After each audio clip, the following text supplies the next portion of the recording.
नाशिकचे जिल्हा रुग्णालय पुन्हा एकदा वादाच्या भोवऱ्यात अडकले आहे। नुकत्याच समोर आलेल्या धक्कादायक प्रकारात रुग्णालयातील एका नवजात बाळाला डॉक्टरांनी मृत घोषित केले होते, मात्र नंतर ते बाळ जिवंत असल्याचे आढळले। ही घटना गुरुवारी घडली आहे, जेव्हा हिरावाडी परिसरातील एका महिलेने जिल्हा रुग्णालयात बाळाला जन्म दिला। बाळाला जन्मानंतर नवजात अर्भक कक्षात तपासणीसाठी नेण्यात आले, परंतु कक्षातील डॉक्टरांनी बाळाला मृत घोषित केले। बाळाला रॅपरमध्ये गुंडाळून पालकांच्या ताब्यात दिले गेले।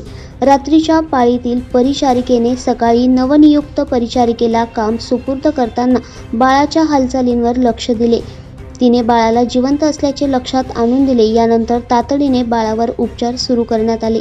या गंभीर घटनेनंतर जिल्हा रुग्णालय प्रशासनाने चौकशी समिती स्थापन करून या प्रकाराची सखोल चौकशी सुरू केली आहे। जिल्हा रुग्णालय हे नाशिकमधील सामान्य लोकांच्या उपचारासाठी महत्त्वाचे ठिकाण आहे, मात्र अशा घटना घडत असतील तर रुग्णालयाच्या व्यवस्थापनाबद्दल आणि तिथे उपचार घेण्याबाबत लोकांमध्ये संशय निर्माण होण्याची शक्यता आहे।